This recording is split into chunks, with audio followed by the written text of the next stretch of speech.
Fox 59 morning reporter Michael Henrik is a regular donor with the Indiana Blood Center, and the donation process is always the same: quick, easy, and painless.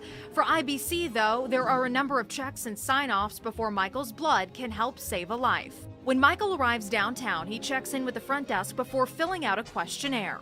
They'll do a little physical, make sure my iron level is where it needs to be, and we'll get going. Am I going in the corner here? Technician Ray Mellon escorts Michael to the back so he can sit and get comfy.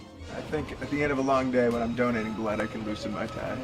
Michael's info is once again reviewed and Michael's arm gets scrubbed and cleaned. I've been blessed with very big veins. Get 3 squeezes and hold a fist, please. Now it's time to begin. I feel good. I've done this a bunch and it doesn't hurt. I don't think about it except what it does for other people.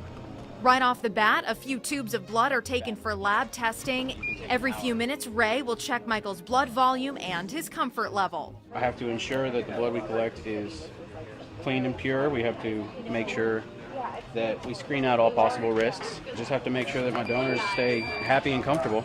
After 10 to 15 minutes, Michael is done. That is 1 full unit of A positive.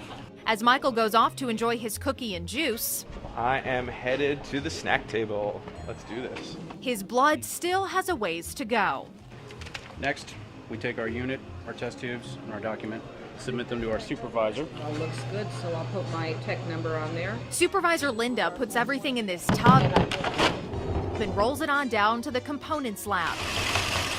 Heather Vaught, Director of Technical Operations for Production, explains that the whole blood samples are then paired up, placed in these purple protective containers, weighed, and placed in this centrifuge. We're going to separate the plasma and red cells into 2 separate components after that.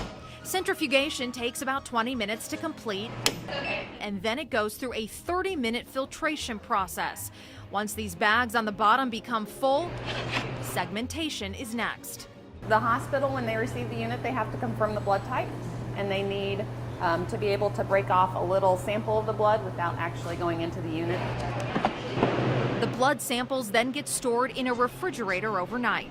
And during that time, our testing laboratory was performing all of the infectious disease tests to make sure that Michael's blood was safe for transfusion. The following morning, the samples are scanned, labeled, and grouped together by blood type. Michael's blood is right here in the mix. With a shelf life of 42 days, they are all stored in a cool room until a hospital calls and orders blood. When that happens, Michael's blood will be packed and protected in safe trays, then shipped off to someone in need. And Michael will receive this breakup email from the Indiana Blood Center. Your blood is saying goodbye to you and going to see somebody else. And, you know, it's a cute way of delivering the message, but it really does feel good to get that notification and say, you know what, it's gone to somebody who needed it. Kristen Kane, Fox 59 News.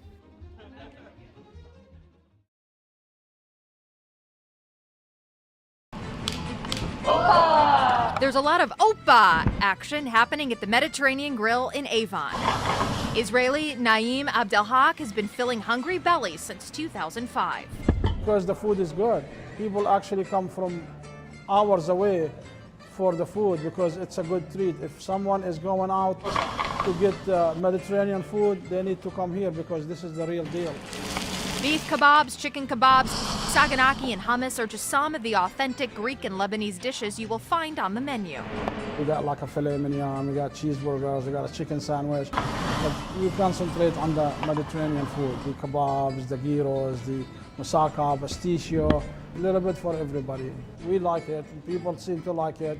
People that have been to that part of the world seem to think that this food is better than over there. I love people and making them feel good about themselves. Just down the street, 82-year-old Cleta Janke has been helping to dress customers in her Ginger and Spice clothing and jewelry boutique for quite a while now. I've had the store for 39 years. She still goes to market to buy items for her shop, and she still writes everything up by hand. I love retail, and I never get burned out on retail. It's the one-on-one. I love pleasing the customer. And the customers love her back. Cleta says Ginger and Spice is an asset in Avon. This shop is needed here in Avon, especially for the elderly. Now, we're not just an old lady shop either. We have people from 16 to 103 that shop here. I just feel like I can help them in so many ways, and they really appreciate it.